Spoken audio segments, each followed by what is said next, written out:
Welcome back, Stella. I hope you are doing well. I hope you went over the previous video and you basically mastered how to go about with these integrals, and you did all the exercises. So now in this video, we are going to see, I'll basically explain how to integrate this f. We are still under type 3. How to integrate this f, how to integrate this g, and how to integrate this h. So these three conditions. So we are basically seeing how to integrate this whenever we are in a situation where delta, the discriminant, is greater than 0, the discriminant is equals to 0, and the discriminant is less than 0. So I'll basically explain those situations, and in next video we shall see examples on it. So let's dive directly to the f. To the f. Wait, f. Okay, we are on f. The integral of a on the ax squared plus bx plus c. Take note that our a here is a real number different from 0. The integral of this dx when the discriminant is greater than 0. Let me recall the formula of the discriminant. The discriminant is simply equals to b squared minus 4ac. So it is greater than 0. Okay, the first thing you should understand, if you are given such an integral, so naturally the first step you are to do is to what? Calculate. You are to calculate delta, which is b squared minus 4ac. So let's say you notice that delta is greater than 0. What can you interpret? What can you interpret from this? Whenever the discriminant is greater than 0, this simply means that the roots, this quadratic equation has what? Two real and distinct roots. This implies this, it simply means that this ax squared plus bx plus c can be written in the form x minus alpha 1 into x minus alpha 2, where alpha 1 and alpha 2 are what? The roots. You understand? It can be written in this form. So when after calculating this delta, if you notice that it's greater than 0, the next thing you have to do is to try to factorize this and write it as a product of two of its factors. You understand? So you can basically, instead of you can basically use the quadratic formula, which is x being equals to minus b plus or minus the square root of delta all over 2a. So you can just use this formula. You find quickly the two roots and then you write everything back as this. You understand? So let's say you find x, 1x, being equals to alpha 1 and the x being equals to alpha 2. So you just bring all of the other things, you bring this to this side and this to this side. So this becomes x minus alpha 1 and this becomes x minus alpha 2. If this was negative, then when it will come like this, it will be positive here. So that's all you have to do. So after checking the nature of the discriminant, if you notice that is greater than 0, the next thing you have to do is to write ax, this quadratic equation, as a product of its two factors. After that, this will be equals to the integral of a all over what?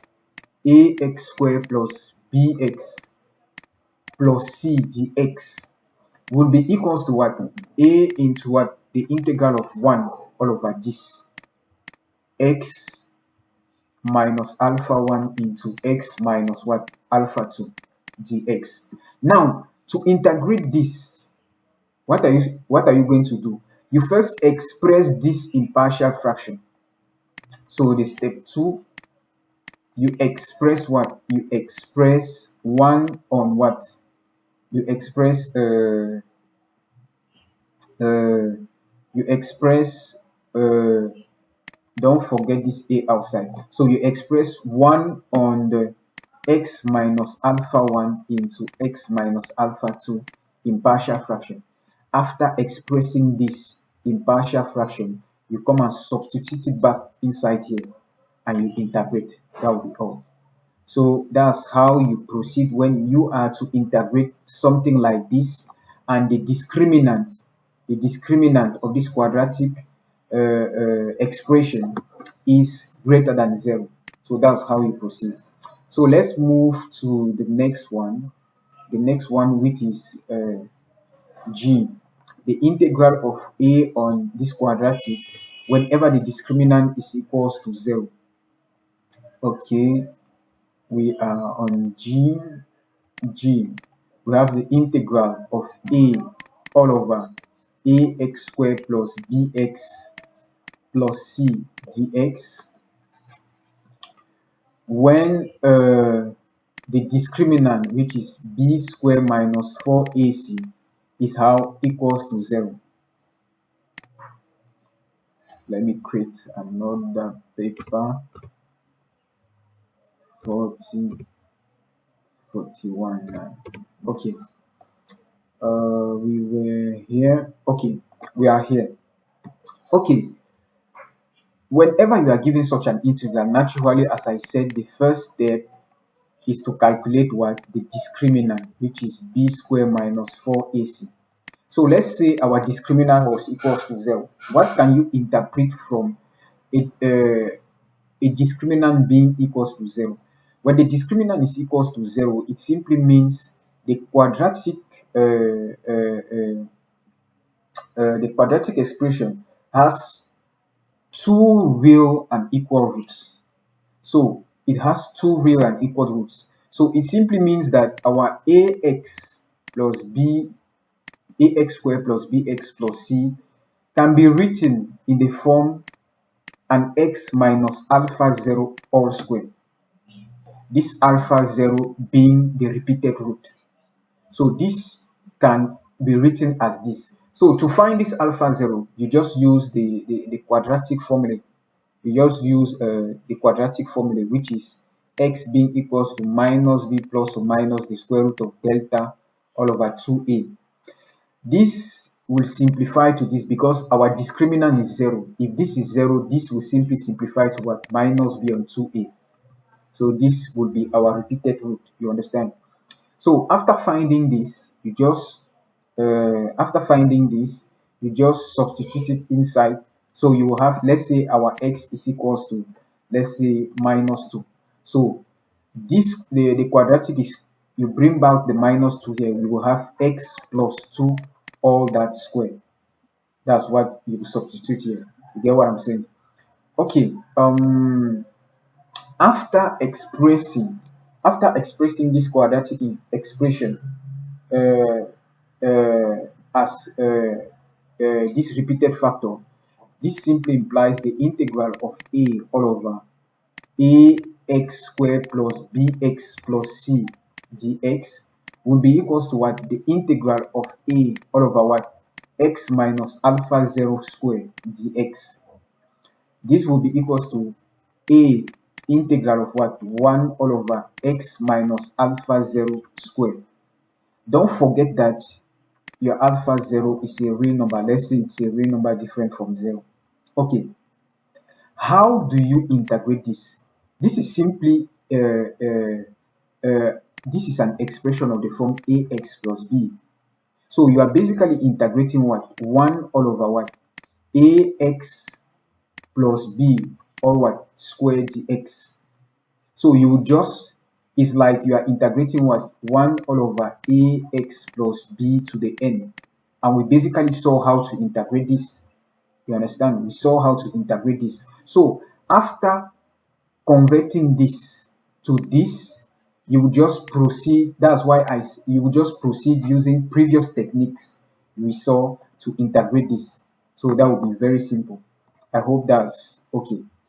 So let's move to the last one. Which is, what is it? which is the integral of this when the discriminant is less than 0. Okay, indefinite. Okay, that was GH. The integral of A all over what? Uh, ax squared plus bx plus c dx, where the discriminant, which is equals to b squared minus 4ac, is less than 0. Okay, naturally, if you are given to integrate such an integral, the first step, as I said, is to do what? You calculate delta, which is b squared minus 4ac. Let's assume in this case our delta was less than 0. When delta is less than 0, what does it mean? It means that the quadratic expression has no real root, or simply the roots are complex. You understand? So what you are going to do here is what? Is step 2. You will write this quadratic expression in a completed square form. You guys have a method that takes a little bit of time. You add and subtract. In fact, I don't like that method because it takes a lot of time. So what you are going to do to have the completed square form of this is the completed square formula. Ax squared, whenever the discriminant is less than 0, ax squared plus bx plus c, the completed square formula, this quadratic expression will be equals to a into x plus b on 2a, all that square, minus delta all over 4a squared. So you just apply this formula, where don't forget that our delta is b squared minus 4ac. So whenever you are given such a thing, you first calculate delta. If delta is less than 0, you write this in completed square form. After writing this in the completed square form, the next step, the step 3, is that so this integral, the integral of a all over ax squared plus bx plus c dx, will be equals to a integral of what? 1 all over what? The completed square from dx. So what the next thing is that you will use an appropriate substitution to find the integral. So you just use an appropriate substitution. Don't bother, we shall see examples and you will clearly understand what I'm saying. So the first step, you calculate delta. See, if delta is less than 0, you write this quadratic expression in the completed square form. The step 3, this will be equals to this, and you will use an appropriate substitution to find this integral. Don't bother. You will see that finding that substitution is very easy. From the previous things we have done in integration, you will notice that finding that substitution will be a very simple task. So that was all about these types of integrals. We saw the case where delta is greater than 0. Let me go back to it. So we saw the case where delta is greater than 0. We said that we should write it back as a product of two factors. Then this will be equals to this, and we express this in partial fraction naturally before integrating. The next was when delta was equals to 0. When delta was equals to 0, we said we should write back this. It simply means the quadratic expression has real and repeated roots. So we should write this as this, and we know how to find the repeated root. After that, we simply integrate this, and we know how to integrate this because this is a linear expression. We know how to integrate this. It's simply like you are integrating this one 1 all over ax plus b to the n, and we know how to integrate that. So the last one was the case where delta is less than 0. When delta is less than 0, you basically write back this quadratic expression as you use the completed square formula. So you complete the square of this, you write it. In order to gain time, don't just use this quadratic square formula. You'll be very fast. You easily have the answer and proceed to the integration. And after that, in step 3, you just use an appropriate substitution to integrate the result you will have. So let's see in the next video where we are going to look at some examples on these three sub cases we just saw. So see you in the next video. Try to go back this and revise it and try to master it. So let's see in the next video for exercises.